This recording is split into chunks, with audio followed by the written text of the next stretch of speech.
Hello, good morning to all. Welcome to home education. ये मेरी political science की जो सेकंड पेपर है उसकी 6 वीडियो है। 5 वीडियो मैं आपको पहले ही प्रोवाइड करा चुकी हूँ। आज की इस वीडियो में आपको 4 यूनिट है जो आपकी उसका एक्सप्लेन करने वाली। तो चलिए स्टार्ट करते हैं। 4 यूनिट में आपके क्या है, चीन का संविधान आपको पढ़ना है। तो चलिए पढ़ते हैं। तो पढ़ना है आपको चीन का संविधान सन 1900 इसको थोड़ा बड़ा कर चलिए चीन का जो संविधान है सन 1982 लिखा है। यहाँ पे थोड़ा दिख नहीं रहा, उसको देख लें। मैं बना था जिसमें ये जो संविधान है चीन का सबसे नया संविधान है। उनका जो सर्वप्रथम जो संविधान बना था वो बना था 1900 कब बना था, 54 में। तो याद रखिए उनका जो संविधान था उस संविधान में पूर्ण संशोधन हुआ था। तो 4 बार बना था उनका। तो सर्वप्रथम बना था 1954 में और जो उनका नया वाला जो अभी तक चल रहा है 1982 में। तो याद रखिए, इसका डिटेल में थोड़ी आगे पढ़ाऊंगी, अभी आप इतना रख लीजिए। क्लियर। चलिए फिर आपको बताना है कि इसमें कितने 138 अनुच्छेद हैं तथा 4 अध्याय इसमें। याद रखिए जो चीन का संविधान एक लिखित संविधान है। चीन में गणराज्य की व्यवस्था की गई। इस प्रकार जनवादी चीन का जो संपूर्ण क्या है, संपूर्ण सत्ता किसके हाथ में होती है, जनता के हाथ में होती है। याद रखते जाइए। चीन सबसे प्राचीन सभ्यताओं में से एक है जो अभी भी अस्तित्व में है। वर्तमान में जो चीन एक समाजवादी गणराज्य है जिसका नेतृत्व एक दल के हाथों में है। क्लियर है। तो ये तो होगी संविधान की। अब आपको बतानी है संविधान की जो विशेषता है। मैंने आपको पहले भी बताया है जब भी मैंने जिसका संविधान पढ़ाया कि जो आपको किसी भी देश संविधान जानना है उसके लिए आपको उस संविधान की क्या जानना जरूरी होती है, विशेषताएं जानना बहुत ज़्यादा ज़रूरी होती हैं। क्लियर है। तो चलिए इसकी विशेषताएं पढ़ते हैं। कौन कौन सी विशेषताएं हैं। तो पहली विशेषताएं हैं आपकी पहली विशेषता है आपकी शक्ति जनता में निहित। ये मैं आपको पहले बता चुकी हूँ, वैसे ही आपको लिखना है। संक्षिप्त बिल्कुल संविधान है, मतलब अमेरिका से बड़ा है लेकिन संक्षिप्त कह सकते हैं इसको। फिर लिखना है आपका जो संविधान, चीन का संविधान कैसा है, कठोर है। यहाँ पर श्रम को महत्व दिया जाता है। तो जो आपका श्रम का महत्व है, आप ऐसा समझ लें कि जो चीन का संविधान है श्रम का जो क्या है वहाँ पे महत्वपूर्ण स्थान दिया गया है इसको, श्रम को। तो उनके संविधान में ये भी निर्धारित है कि जो प्रत्येक नागरिक है उसको, जो नागरिक के लिए क्या है, श्रम एक सम्मान है उनके यहाँ पे। तो इस बात, और जब वो प्रत्येक नागरिक को आर्थिक विकास के द्वारा क्या देगा, रोजगार देगा, वो इस बात की गारंटी देता है कि उनके संविधान में ये लिखा गया है कि प्रत्येक आर्थिक विकास के द्वारा वो क्या करेगा, नागरिकों को रोजगार देगा। तो देखो यही तो कहती है कि चीन चीन है और अपना भारत भारत ही है। क्लियर है। फिर है आपकी देखो अगली लिखित एवं निर्मित संविधान। मैंने आपको बताया कि लिखित एवं निर्मित में क्या होता है, तो बताने की ज़रूरत नहीं है। फिर है आपकी जो मूलभूत अधिकार है वो आप देख लो। तो जो मैंने आपको बताया कि मूलभूत अधिकार है, तो मूलभूत आप लोग छोटे से पढ़ते चले कि हमारी मूलभूत अधिकार क्या है, खाना, कपड़ा, मकान, शिक्षा, स्वास्थ्य और बुजुर्ग होने पर पेंशन। तो इस मतलब चीन के संविधान में इस चीज़ की गारंटी है कि आपको ये मिलेगा ही मिलेगा। क्लियर। तो आपको ये लिखना है इसमें। फिर आपकी जो नेक्स्ट हेडिंग है वो है बहुराष्ट्रीय राज्य। तो आपको बहुराष्ट्रीय राज्य में ये लिखना है कि यहाँ पे एकात्मक शासन होते हुए, आपको मैं आगे पढ़ा दूंगी। आपकी हेडिंग में देखो यहाँ पे लिखा भी है 11 नंबर में एकात्मक शासन। तो यहाँ पे शासन कैसा होता है, एकात्मक शासन होते हुए भी चीन में यह बताया गया कि जो उनका समाज कैसा है, एक बहुराष्ट्रीय राज्य है। वहाँ पे अनेक प्रकार की जातियाँ हैं। तो जो उनके रीति रिवाज और जो कहते नहीं रीति रिवाज संस्कृति को सुरक्षित रखने के लिए उनको आश्वासन दिया गया है, उनको गारंटी नहीं दी गई है। जैसे मैंने आपको पहले बताया मूलभूत में और श्रम के महत्व में कि उनको गारंटी दी, इसमें आपको ये लिखना है। इसलिए तो वो कार्यक्रम करते रहते हैं। क्लियर हो गया। अब आपको बताना है व्यक्तिगत स्वतंत्रता। तो आपको व्यक्तिगत स्वतंत्रता में वही चीज़ें लिखनी जैसे अपने आप मौलिक अधिकार नहीं होते हैं, बोलने का, खेलने का, उठने का, बैठने का, खाने, मतलब मीडिया, प्रेस, इस चीज़ की सभी को स्वतंत्रता है। अब आपको बताना है राजनीतिक शरण। तो आप इसका थोड़ा डिटेल देख लो। ओके। तो जो आपकी राजनीतिक शरण है उसमें आप ये समझें कि जो चीन की जनवादी गणराज्य है उसमें एक विदेशी व्यक्तियों को मतलब राष्ट्रीयजन पाने का एक ऐसा अधिकार है। कहने का मतलब ये है कि जैसे अपने यहाँ के नीरव मोदी थे और विजय माल्या, तो ये लोग अपने भारत से करोड़ों अरबों रुपए का घोटाला करके चले गए थे। तो ये क्या करते हैं, ये दूसरी जगह जाके वहाँ की राष्ट्रीयता प्राप्त कर लेते हैं।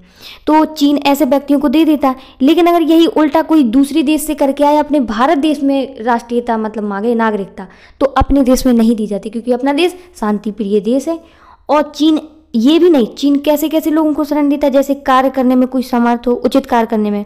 कभी उसने वैज्ञानिक कार्य मतलब खोज किए और आंदोलन में भाग, जैसे अभी कृषि कानून में जब ये आंदोलन चल रहा था, इसमें कोई कुछ बड़ा कांड कर देता और उसके ऊपर केस चल रहा होता तो वो चला जाता चाइना तरफ, तो उसको चाइना वाले क्या करते, नागरिकता प्राप्त कर देते। फिर अपन लोग उसको, जब अपन लोग जाते कि हमें तो इसको गिरफ्तार करना, तो चाइना वाले मना कर देते कि नहीं ये तो हमारे यहाँ की है, क्योंकि वो कह देते कि हमारे यहाँ पे संविधान में ऐसा रखा है कि हम किसी को शरण दे सकते हैं।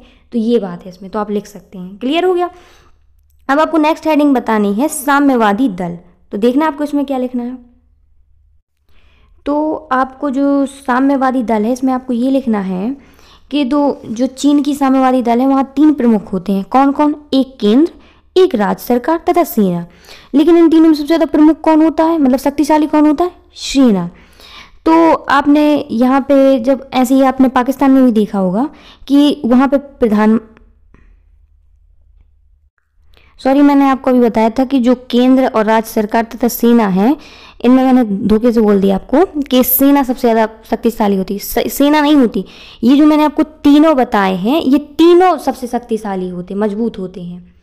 और एग्जाम्पल के तौर पे मैं आपको एक चीज़ और बताती हूँ कि तो जैसे मैंने आपको बताया ये तीनों प्रमुख होते हैं। कौन कौन? केंद्र, राज्य सरकार तथा सेना।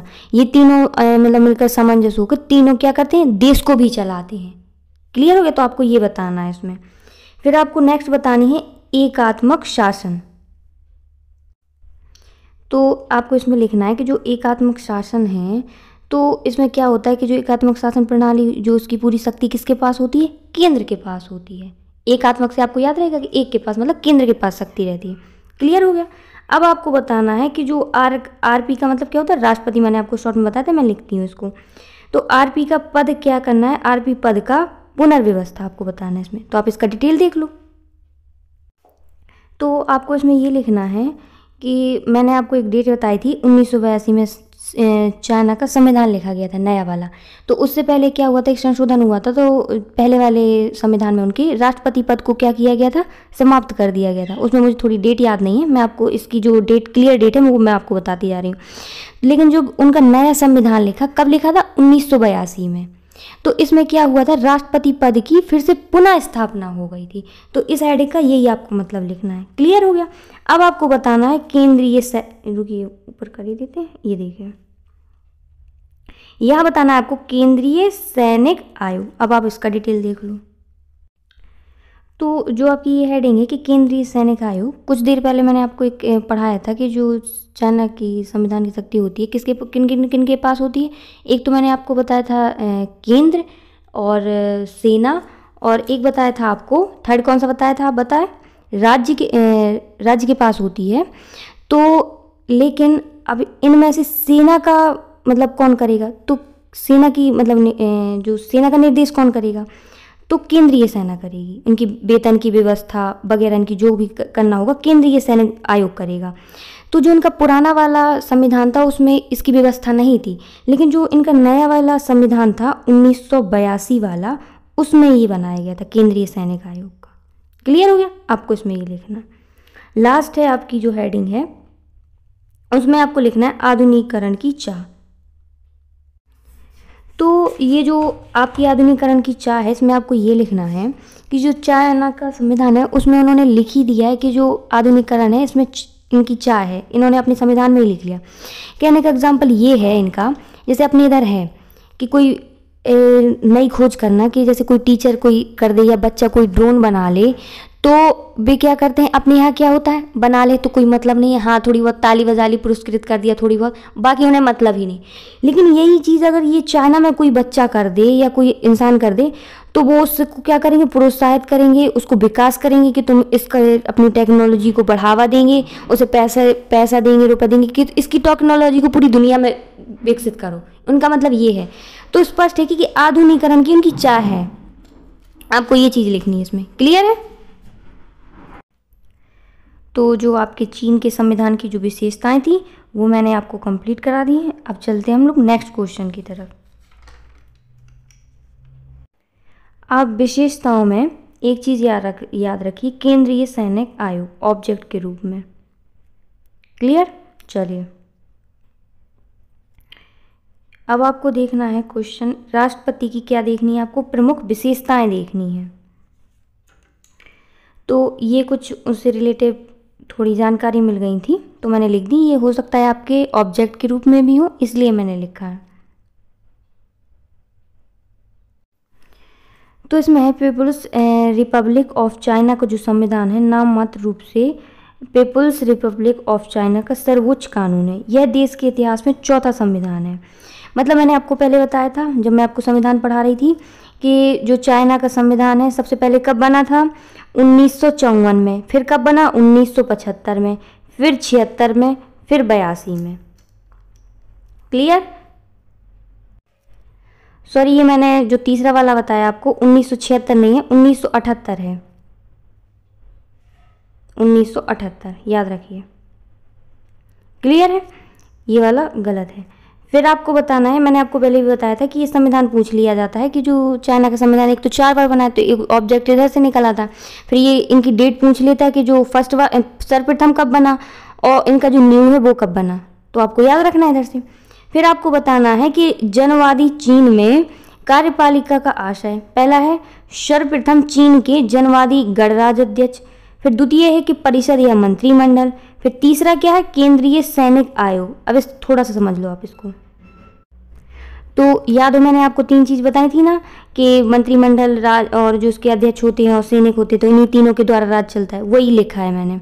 क्लियर है। फिर आपको बताना है कि कार्यपालिका के संबंधित समूचे कार्यों का संपादन उच्च 3 संस्थाओं द्वारा किया जाता है।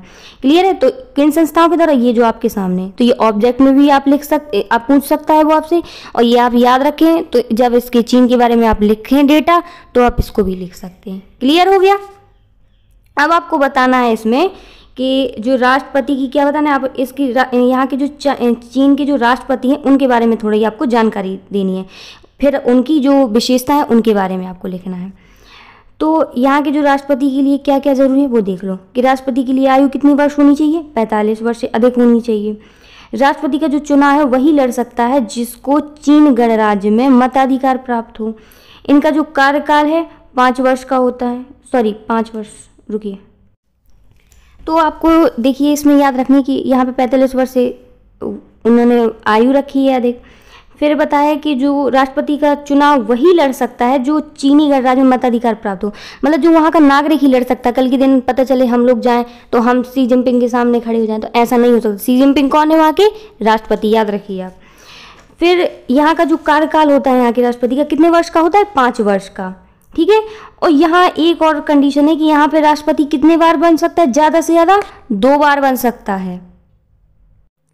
लेकिन ये तो था इनके पुराने का, लेकिन अब जो 2018 में इनका संशोधन नया आया था तो उसमें इन्होंने कह दिया था चाहे एक व्यक्ति चाहे कितनी बार राष्ट्रपति बने उसकी कोई गिनती नहीं है। यहाँ पे इन्होंने रखा है कि 2 बार बन सकता, अब वो कह रहे हैं चाहे जितनी बार बन जाए। क्लियर है, इतना आपको याद रखना है। अब इनके आपको बताने हैं कार्य। तो अब आपको इनके बताने हैं कार्य, तो आपको इनकी हेडिंग बना के लिखते जाना है। मैं आपको बता देंगी, फिर आप हेडिंग के अंदर लिखते जाइए। दूतों की देखो नियुक्ति करना, संधियों की औपचारिक पुष्टि करना, फिर बताना है आपको प्रधानमंत्री, जो उप प्रधानमंत्री, मंत्री आयोग के जो प्रधानों की नियुक्ति कौन करता है तथा उनको पद से हटाने की शक्ति किसके पास होती है, राष्ट्रपति के पास होती है। तो आप इस तरीके से क्या करते जाएंगे, हेडिंग बना के लिखते जाएंगे। अब इनकी और भी हैं, हम वो भी बता दे रहे हैं आपको।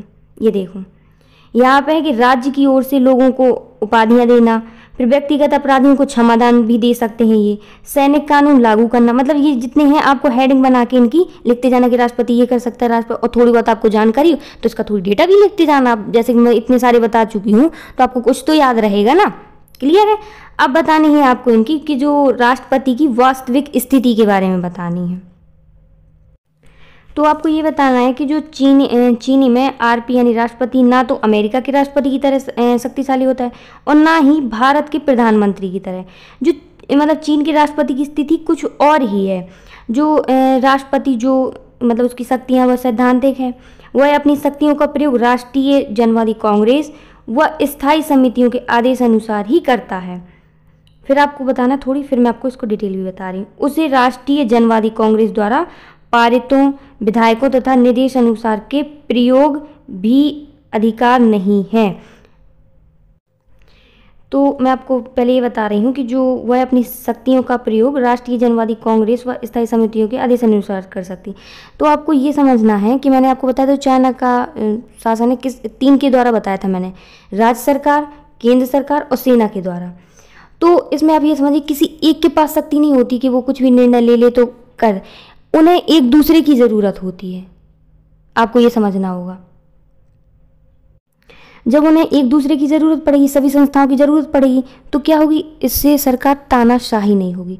अब सभी कंट्रोल एक के हाथ में आ जाए तो वो तो चाहे कुछ भी कर सकता है, लेकिन यदि सब थोड़े थोड़े मतलब कहने का मतलब पावर शक्ति सभी के पास होंगी तो कोई भी तानाशाही नहीं बनेगा। ये सबसे अच्छी बात है यहाँ पे। क्लियर हो गई। अब आप यहाँ आ जाओ कि जो मैंने ये लाइन पढ़ी थी कि उसे राष्ट्रीय जनवादी कांग्रेस द्वारा पारितों, विधेयकों तथा निषेध अधिकार के प्रयोग का भी अधिकार नहीं है। अब आप यहाँ पे समझ रहे हैं निषेध अधिकार मतलब ना करने का अधिकार। तो इनकी जैसे आप यहीं से ले लो, जैसे अपने यहाँ का संसद होता है तो यहाँ पे कोई नियम पारित करवा के लेके जाएं कि हमें तो ये करवाना है, तो यहाँ के जो राष्ट्रपति हैं उनका ये अधिकार नहीं है कि इन्होंने जो नियम पारित करवाया उसको मना कर पाए। कुछ भी नियम हो उनके पास इतना अधिकार नहीं है। ये है आपको बताना था मुझे। क्लियर हो गया। फिर आपको यहाँ बतानी कि वैधानिक दृष्टि से राष्ट्रपति पराजित तथा दुर्बल है, लेकिन 2018 के संशोधन के बाद राष्ट्रपति की सीमा क्या हो गई है, समाप्त कर दी गई हैं। तो मैंने आपको पिछली अभी जो क्वेश्चन पढ़ाया था उसमें बताया था, मैंने 2018 का जिक्र भी किया था कि इनका जो पुराना कानून था वो चेंज होकर थोड़ी उसमें नए संशोधन हो गए हैं। तो इसी के मैंने इसमें फिर भी जिक्र किया है क्योंकि राष्ट्रपति की वास्तविक स्थिति लिख रहे हैं तो मैंने इसलिए लिखा भी इसमें कि जो 2018 के बाद ये चेंज हो चुका है। तो आपकी जो राष्ट्रपति की वास्तविक स्थिति थी ये हो गई कंप्लीट। अब आपकी थोड़ी 1-2 हेडिंग और हैं, वो आपको और देखना है। ये क्वेश्चन आप देख रहे हो कि चीन में साम्यवाद के उदय के कारणों पर चर्चा कीजिए। तो चीन से जब भी आप क्वेश्चन पढ़ेंगे तो आपको साम्यवाद उनका इतना फेमस है कि ज़्यादातर आपको चीन से यही क्वेश्चन पढ़ने को मिलेगा। जैसे याद हो आपको मैंने स्विट्ज़रलैंड का जब पढ़ाया था तो उसमें मैंने प्रजातंत्र बताया था कि वहाँ पे फेमस है, तो ऐसे यहाँ पे क्या फेमस है, साम्यवाद। क्लियर है। और आप इसे इतना मोस्ट समझो कि आप जितने भी स्टार समझो कि हमारे लिए ये वेरी मोस्ट हैं, आप उतने स्टार मतलब समझ लो, 5-10 आपको जितने भी लगाने हैं ये आप समझ लो आपको रखा ही रखा मिलना है। क्लियर है। चलिए स्टार्ट करते हैं। तो आपको याद होगा जब मैंने प्रत्यक्ष प्रजातंत्र में आपको स्विट्ज़रलैंड के जब मैंने क्वेश्चन बता रही थी तो मैंने कम से कम आपको 5-6 प्रकार से बताया था कि ये इस तरीके से क्वेश्चन आ सकता है। सिर्फ आपको याद क्या रखना था, प्रत्यक्ष प्रजातंत्र याद करने को कहा था। ऐसे ही आपको इसमें सिर्फ 2 वर्ड याद रखने हैं, चीन और साम्यवाद। बाकी कुछ भी आपको रखा मिल जाए आपको यही क्वेश्चन लिखना है, चाहे ये 10 प्रकार से चाहे जैसा पूछ लिया जाए। मैं आपको सिर्फ 2 शब्द में फोकस करने को कह रही हूँ। क्लियर है। आप 2 में याद रखेंगे बिल्कुल, और लिखना क्या है वो मैं आपको बता रही हूँ। मैंने आपको क्वेश्चन का ये बताया है कि कहीं ऐसा ना हो कि आप छोड़ के आ जाएं, क्योंकि बच्चे क्या करते हैं कि उन्हें थोड़ा बहुत मैचिंग ना दिखा और वो छोड़ के आ जाते। इसलिए मैं ये आपको पहले यह बता दे रही हूँ कि आपको छोड़ने की कोई ज़रूरत नहीं है। तो आपको इसमें देखना है कि साम्यवाद मुख्यतः एक आर्थिक विचार, मतलब साम्यवाद का एक अर्थ आप समझ सकते हैं आप नॉर्मली भाषा में। साम्यवाद का मतलब आर्थिक यानी पैसा। पैसा कैसे कमाएं, पैसा सोचने का विचार कि हम सोचे कैसे, आखिर पैसा कैसे कमा सकते हैं, ये था इसका। फिर आपको बताना है कि साम्यवाद का घोषित उद्देश्य वर्ग संघर्ष को समाप्त करके उसके स्थान पर क्या करना है, आर्थिक असमानता की अतिव्याप्ति थी। सॉरी मैं यहाँ पे कुछ लाइन खा गई हूँ, यहाँ पे आर्थिक के बाद ये यहाँ पर, तो आपको यहाँ पे ये याद रखना है कि इसके स्थान पर आर्थिक समानता स्थापित करना। इस समय चीन में आर्थिक असमानता की अति व्याप्ति थी। इनका कहने का ये मतलब था कि हमें साम्यवाद को समझना है कि इससे क्या होगा, सभी लोगों को रोजगार होगा, तो कोई अमीर और कोई गरीब नहीं होगा। इनका ये था मतलब, बराबर होने चाहिए सभी लोग, ये था इनका मतलब। तो इसी के आगे ये है, आप थोड़ा और समझ लो इसको। ये कि देखो यहाँ पे शिक्षा के प्रचार में जो चीन में शिक्षित जनता को भ्रमित नहीं किया जा सकता। अब जो कोई शिक्षित होगा उसको कैसे भ्रमित किया जा सकता है, तो वह रूस उसी समय क्या हो रहा था, रूस में इसी घटनाओं का क्या हो रहा था, घटनाएं घट रही थी उसी समय जब ये चीन में जो साम्यवाद की बात चल रही थी। तो क्या हुआ था कि इसी प्रकार जनता साम्यवाद की ओर आकर्षित हुई। तो इन्होंने क्या किया कि ये लड़ रहे हैं, मतलब हमें साम्यवाद की ओर आकर्षित होना चाहिए कि सभी लोग को रोजगार मिले, सभी लोग एक जैसे हो, कोई अमीर ना हो कोई गरीब ना हो, सभी के पास रोजगार मिले। तो ये लोग क्या हुए थे, साम्यवाद की ओर आकर्षित हुए थे। क्लियर है। फिर आपको थोड़ी और बताना कि जो साम्यवाद की बढ़ती शक्ति के कारण क्या हुआ था, पश्चिमी ताकतों और साम्यवादियों के मध्य क्या हुई थी, एक प्रकार से शक्ति संतुलन स्थापित हुआ था। आप तो साम्यवाद का सीधे ये समझ रखो कि जिसके पास देखो पैसा होगा तो शांति होगी, किसी दूसरे से वो काम में टांग नहीं अड़ाएगा, सुख शांति से वो अपना काम करेगा। आप इससे याद रख सकते हैं। क्लियर। चलिए अब देखो चाइना से एक चीज़ और बता रही हूँ आपको कि देखो जब अपन लोग आज़ाद हुए थे, सेम उसके थोड़ी टाइम पहले वो चाइना भी आज़ाद हुआ था। तो अब चाइना की स्थिति देख लो, अपने यहाँ की स्थिति देख लो कि अपने यहाँ देखो कि अपने यहाँ एक व्यक्ति के पास, बगल वाले के पास देख लो 4 व्हीलर हैं, बाइकें हैं, उसके पास पता ही नहीं है कितनी जायदाद। और बगल वाले को देख लो, उसको खाने का 2 वक्त का खाना नसीब नहीं हो रहा है। लेकिन चाइना में क्या है, सभी के पास साम्यवाद है, मतलब उनके यहाँ पे कोई गरीब अमीर नहीं, लगभग सेम ही है। तो चाइना की स्थिति देखो, अपने यहाँ की स्थिति देखो, आर्थिक असमानता, मतलब आर्थिक कितनी ज़्यादा क्या हो गया कि चीन ने अपना कितना डेवलप कर लिया और अपन लोग कहाँ रह गए। अब मैंने यहाँ पे पश्चिमी ताकतों का भी जिक्र किया, तो आप ये समझ लो कि आपने चाइना के जब भी न्यूज़ देखते होंगे तो सी जिनपिंग क्या बोलते रहते हैं, मुझे अमेरिका से लड़ना है, मुझे संयुक्त राष्ट्र की पदवी चाहिए। तो वो क्यों कहता है, क्योंकि उसके पास लड़ने की ताकत है। हम लोग क्यों नहीं कहते, क्योंकि हम लोग के पास लड़ने की इतनी ताकत ही नहीं है। ठीक है। तो क्योंकि साम्यवाद ही सबसे बड़ी चीज़ है, जो क्योंकि अगर साम्यवाद होगा, क्या है कि जो साम्यवाद से की सोच से उसने, मतलब चाइना ने अपने आप को इतना डेवलप किया कि उसकी जो व्यापार है, ऐसे कोई देश नहीं होगा, कोई जैसे आपने भारत ही ले लो, भारत में ऐसा कोई घर नहीं होगा कि चाइना की चीज़ें हम लोग यूज़ नहीं कर रहे। उसके पास जब उसका व्यापार होगा, उसका बढ़ेगा, तो उनके पास पैसे आएंगे। तो ये बात है। अगर ऐसा कोई साम्यवाद की इतनी अच्छी सोच रखे तो सब कोई अपने देश का अच्छा डेवलप कर सकता है। ये है साम्यवाद। तो आपका ये वाला जो क्वेश्चन था वो हो गया है कंप्लीट। अब देखते हैं नेक्स्ट क्वेश्चन। अब ये जो मैंने आपको ये कोई हेडिंग बताई थी आपको, ये देखिए ये बताई थी साम्यवाद, चीन में साम्यवाद। तो ये अगर धोखे से दीर्घ में आपके आ जाए तो जो चाइना का व्यापार है आप उसमें लिख सकते हैं थोड़ी बहुत कि ये चाइना से ये व्यापार होता है। ये मतलब आप देखते भी हैं, आप न्यूज़ भी सुनते रहते हैं, तो आप इसमें ऐड कर देंगे तो कोई दिक्कत नहीं। अगर लघु में भी आता है तो भी लिख देंगे तो भी कोई दिक्कत नहीं। तो आपका ये वाला क्वेश्चन कंप्लीट है। अब मैं नेक्स्ट क्वेश्चन बताने जा रही हूँ आपको। नेक्स्ट क्वेश्चन है आपका, जनवादी चीन में न्यायालयों की संरचना बतानी है आपको।